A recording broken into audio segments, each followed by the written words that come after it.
우리가 이 지난 월정 기도 시간, 그러니까 지난달 제가 설교를 할 때에 오늘 읽었던 그 앞부분의 내용들을 살펴보았습니다. 즉, 하나님께서 아브라함에게 언약을 재확인시켜 주시면서 하나님과 뜻과 계획을 이전과는 다르게 구체적으로 알려주시겠다, 이렇게 말씀하시고, 아브라함이 강대한 나라가 되고 천하 만민이 너로 인하여 복을 얻으리라, 이렇게 약속을 해주셨죠. 그러면서 의외의 사실을 한 가지 더 알게 되는데, 그것은 바로 지금 소돔과 고모라의 죄상이 너무 심해서 하나님께서 그 사실을 직접 확인한 다음에 심판을 내리겠다, 이런 내용이었습니다. 오늘 이 본문은 하나님과 함께했던 두 천사가 그 죄상을 직접 확인하기 위해서 소돔을 향해 떠나고 아브라함과 하나님만 남아서 독대하면서 주고받았던 대화의 내용입니다. 두 천사가 직접 소돔을 향해 떠났다라는 것이 무엇을 의미할까요? 설마 하나님께서는 직접 눈으로 보지 않으면 알 수가 없어서 그들을 보낸 걸까요? 하나님은 전지전능한 하나님이십니다. 이미 세상 모든 일을 알고 계시죠. 그런데도 하나님께서 이 천사들을 직접 보내셨다, 직접 확인하겠다라는 것은 다른 의미가 있습니다. 하나님의 두 천사가 소돔을 향해 떠났다라는 것은 이 하나님의 심판의 카운트다운이 이제 시작되었다라는 것입니다. 동시에 소돔과 고모라 사람들을 비롯해 심판받을 죄인들에게는 마지막 기회, 그리고 최후의 유예가 주어진 것입니다. 소돔과 고모라는 성경에서 죄와 타락을 이야기할 때 늘 거론되는 그러한 상징적인 도시들입니다. 지금도 이 영어 단어 가운데 말입니다, 소돔이라는 그런 단어가 있습니다.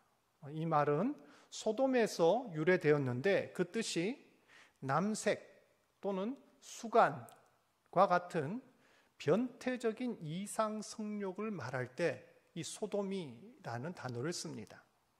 그 정도로 이 소돔이 성적으로 타락하고 문란한 도시였다는 겁니다.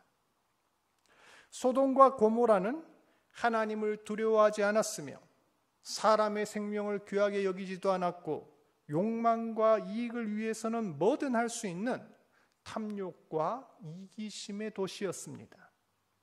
하나님께서는 이곳에서 벌어지는 죄상을 도저히 그냥 지켜볼 수 없는 지경에 이르러서 드디어 심판의 칼날을 빼어든 것입니다.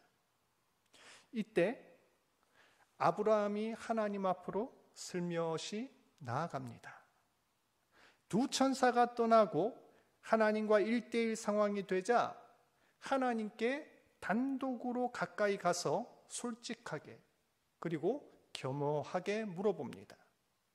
전 이것을 일종의 기도라고 생각합니다. 하나님 앞에서 1대1로 가식 없이 진실하게 하나님 뜻을 묻고 대화하는 모습은 참 이상적인 기도의 모범이라고 할 수 있습니다. 근데 지금 아브라함이 하는 그 기도는 결코 자기의 안위나 복을 비는 내용이 아닙니다. 자신과 전혀 상관없는 타인, 어찌 보면 벌받아 마땅한 죄인, 세상 도덕 기준으로 봐도 일말의 동정의 여지가 없는 그런 부류의 사람들을 위해 중보 기도하고 있습니다. 아브라함이 묻습니다. 하나님께서 악인들의 성읍 소돔을 심판하시는 건 당연히 이해할 수 있습니다. 하지만 그곳에 있는 의인들까지 악인들과 함께 심판하시는 건 아니지 않습니까? 그 성 중에 의인 50이 있을지라도 멸하려 하십니까? 그러자 하나님이 대답하십니다. 아니다. 거기 의인 50만 있어도 내가 용서하겠다. 26절을 보면 의인 50명을 찾으면 그들을 위해 온 지역을 용서하리라 했습니다. 의인과 그 집만 빼내서 구원하겠다 이렇게 말씀하지 않으시고요, 소돔과 고모라 온 지역을 용서하겠다 이렇게 말씀하십니다. 그러자 아브라함이 또 묻습니다. 하나님, 정말 죄송한데 50명 중에 5명이 부족하면 어떡하시렵니까? 내 45명만 있어도 용서하겠다. 하나님, 거기서 또 5명이 부족하면 어떻게 하시겠습니까? 네, 용서하마. 어찌 보면 굉장히 재밌는 장면입니다. 요즘은 잘 그러지 않지만 옛날 재래시장 같은 데 가면 어떻습니까? 물건 살 때 이 값을 깎고 흥정을 하지 않습니까? 저희 어머님이 정말 이거 물건 깎는데, 물건 값 깎는데 달인이셨는데 이 아브라함도 만만치가 않습니다. 마치 하나님하고 흥정하는 것처럼 보입니다. 50에서 45, 40에서 30 깎아서 몇 명까지 내려옵니까? 무려 10명까지. 10명의 딱 쇼부를 본 거죠. 정말 많이 깎지 않았습니까?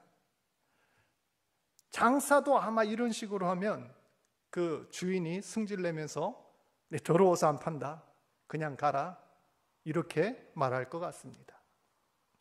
하지만 아브라함은 끝까지 끈덕지게 하나님께 간청합니다. 32절에 아브라함이 또 이르되 주는 노하지 마옵소서. 내가 이번만 더 아뢰리이다. 거기서 10명을 찾으시면 어찌하려 하시나이까? 그러자 하나님께서 이르시되 내가 10명으로 말미암아 멸하지 아니하리라 약속하시죠. 아브라함은 왜 이리도 이런 무리수까지 두면서 하나님께 중보 기도하고 있는 걸까요?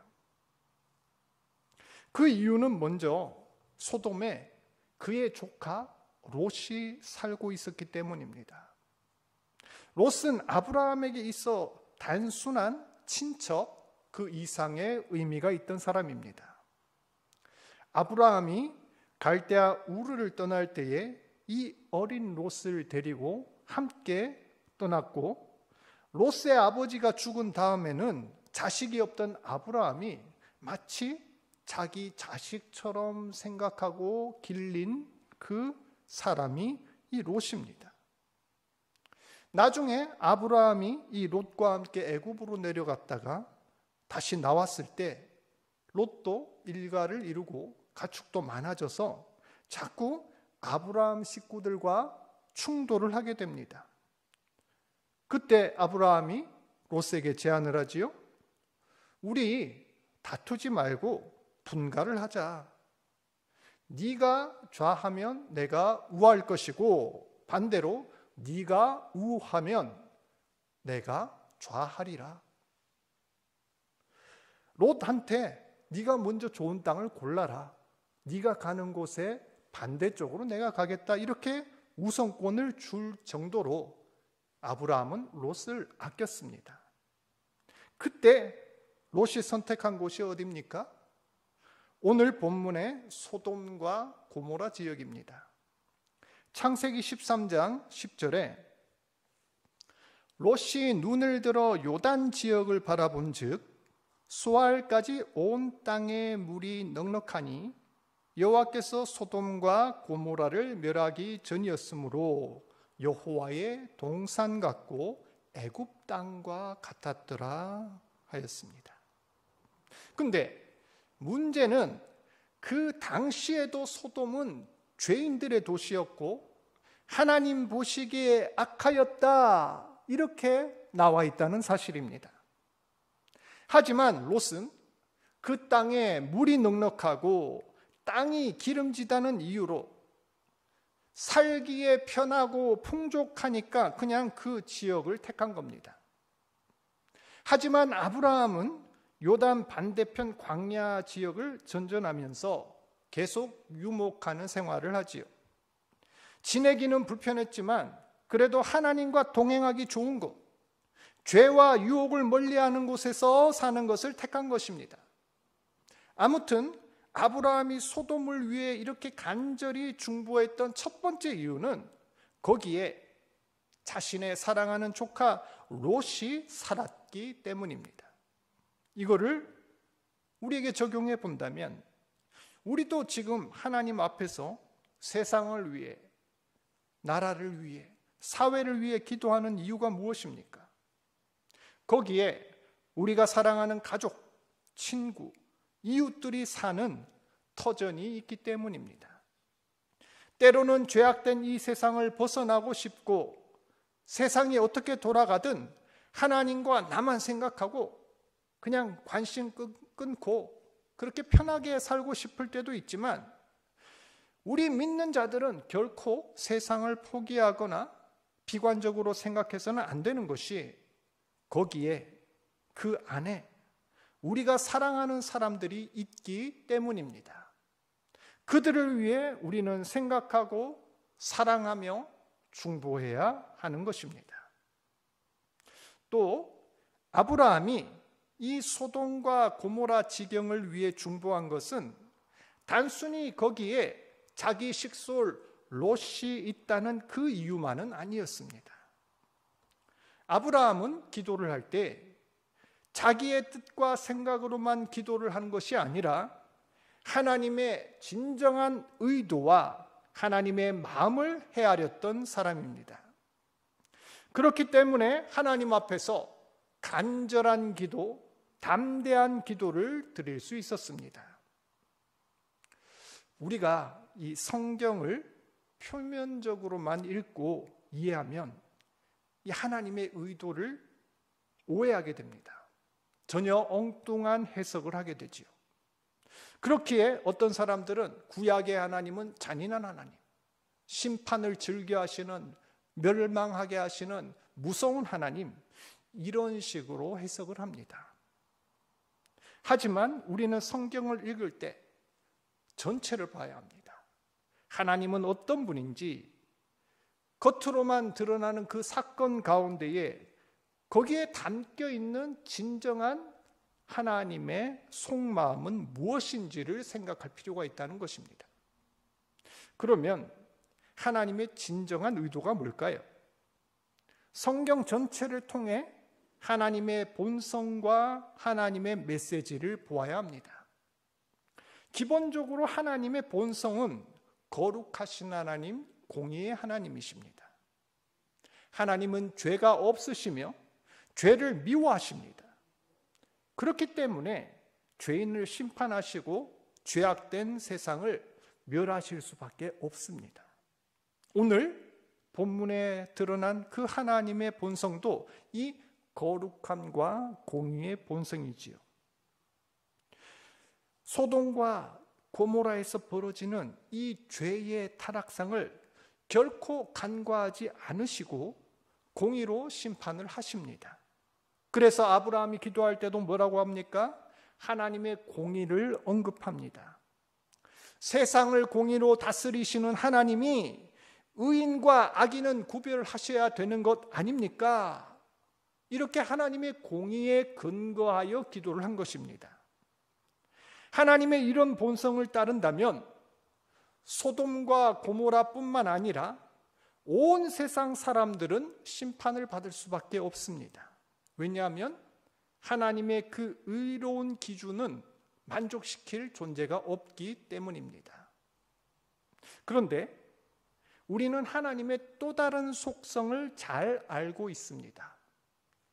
그것이 무엇입니까? 바로 자비와 긍휼, 그리고 다른 말로 사랑의 속성입니다. 하나님은 거룩과 공의의 속성을 가지신 한편 이 자비와 긍휼의 속성을 동시에 가지고 계십니다. 공의의 속성은 세상과 죄인을 심판하려고 하지만 사랑의 속성은 죄인들을 용서하고 구원하려 하십니다. 앞에서 이야기했듯이 전지전능한 하나님이라면 아브라함을 만나고 소돔의 천사들을 보내고 진짜인지 아닌지 테스트하고 이럴 필요가 사실 전혀 없지요. 그냥 손짓 하나로, 말씀 한마디로 모든 것을 리셋하시고 정리하실 수가 있었을 것입니다. 굳이 피곤하게 아브라함한테 사정을 이야기하고 들어가며 이 심판을 늦출 필요가 없었다는 것입니다. 하지만 하나님께서는 그렇게 하지 않으십니다. 왠지 시간을 늦추는 것 같기도 하고 불필요한 과정을 거치는 것 같기도 합니다. 왜냐하면 그것이 하나님의 마음이기 때문입니다.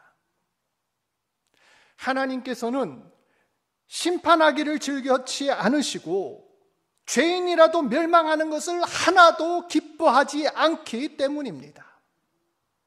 에스겔 33장 11절, 주 여호와의 말씀이니라. 나의 삶을 두고 맹세하노니 나는 악인이 죽는 것을 기뻐하지 아니하고 악인이 그의 길에서 돌이켜 떠나 사는 것을 기뻐하노라. 이스라엘 족속아 돌이키고 돌이키라. 너희 악한 길에서 떠나라. 어찌 죽고자 하느냐 하셨습니다. 요한복음 3장 16절 17절, 하나님이 세상을 이처럼 사랑하사 독생자를 주셨으니 이는 그를 믿는 자마다 멸망하지 않고 영생을 얻게 하려 하심이라.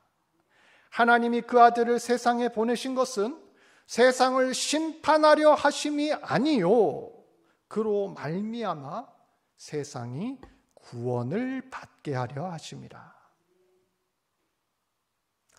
이 말씀들을 통해 우리가 알 수 있는 것은 하나님께서 이 세상과 사람들을 향해 가진 기본적인 생각이 심판과 멸망이 아니라는 겁니다. 사랑과 용서입니다. 이거는 요나서를 통해서도 확인할 수 있습니다.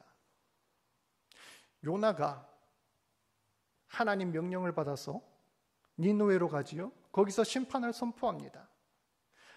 사흘만 지나면 이 성읍이 무너지리라 신나게 떠듭니다. 근데 어떻게 됐어요? 니느웨가 무너졌습니까? 그 성읍에 있던 모든 사람들이 이 말을 듣고는 금식을 선포하고 베옷을 입고 회개를 합니다. 그랬더니 어떻게 돼요? 심판을 면하지요. 그랬더니 요나가 벌컥 화를 냅니다.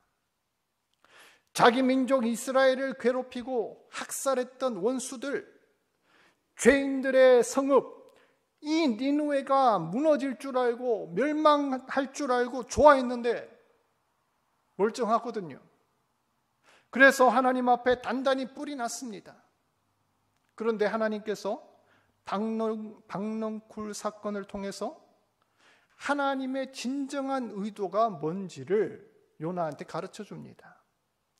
요나서 4장 10절에 네가 수고도 아니하였고 재배도 아니하였고 하룻밤에 났다가 말라버린 이 박넝쿨을 아꼈거는 하물며 이 큰 성읍 니느웨는 좌우를 분변치 못하는 자가 12만여 명이요 가축도 많이 있나니 내가 어찌 아끼지 아니하겠느냐 하시니라. 아멘. 하나님께서는 죄를 용납지 않는 거룩한 분이 맞습니다. 죄악된 세상을 공의로 심판한다는 것도 분명한 사실입니다. 하지만 그렇다고 하여 심판과 멸망이 하나님의 진짜 의도는 아니란 겁니다. 오히려 하나님께서는 죄인들이 멸망하고 죽기를 바라는 것이 아니라 한 생명이라도 구원받고 살기를 원하시는 사랑의 하나님이신 줄을 아시기를 바랍니다. 아브라함도 이 사실을 잘 알고 있었습니다. 그렇기 때문에 하나님 앞에 나가서 이렇게 끈질기게 그리고 담대하게 기도할 수 있었던 겁니다. 소돔과 고모라에 거주하는 이들이 마땅히 심판받고 멸망당하고도 남을 만큼 악한 죄인들이었지만, 그럼에도 불구하고 하나님 앞에서 의인 10명만 찾는다면 그 10명으로 인해 희망을 가지고 다시 새롭게 되리라 생각한 것입니다. 자비와 긍휼의 하나님, 사랑의 하나님을 분명히 확신하였기에 그는 믿음을 가지고 하나님 앞에서 중보하였습니다. 이러한 아브라함의 기도는 또 한 사람을 떠올리게 만듭니다. 그이는 바로 예수 그리스도입니다. 예수님도 우리를 위해 이처럼 하나님께 중보했다는 사실을 기억하십시오. 아니, 아브라함하고는 비교도 안 될 만큼 끈질기게 간구하며 간절히 기도하신 분이 우리 예수님입니다. 히브리서 5장 7절에 예수님께서 어떻게 기도하셨냐? 하나님께 심한 통곡과 눈물로 간구와 소원을 올리셨다고 나와 있습니다. 그런데 예수님께서 뭐 때문에 통곡하시고 눈물 흘리셨을까요? 설마 자기 몸을 위해 십자가 고통과 죽음의 두려움 때문에 이렇게 기도하고 간구했을까요? 설마 그렇진 않겠죠. 만일 그렇더라면 애초부터 예수님은 인류 대속의 사역을 맡지도 않았을 겁니다. 예수님께서 눈물 흘리고 기도할 때 성경을 찾아보면 그때는 언제나 사람들을 위해 그러셨습니다. 심판받고 멸망당할 죄인들을 보며 긍휼히 여기시며 눈물 흘리셨습니다.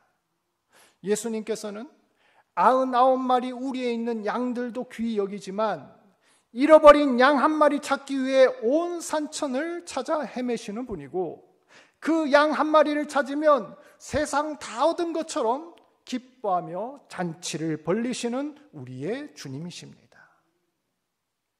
이것이 우리 하나님의 마음이고 본성입니다. 자기를 위해서가 아니라 타인을 위해서, 의인뿐만 아니라 타락한 죄인까지도 회개하고 구원받기를 원하는 것이 예수님의 마음이고 우리 하나님 아버지의 마음인 것입니다. 우리가 중보기도해야 할 이유도 바로 여기에 있습니다.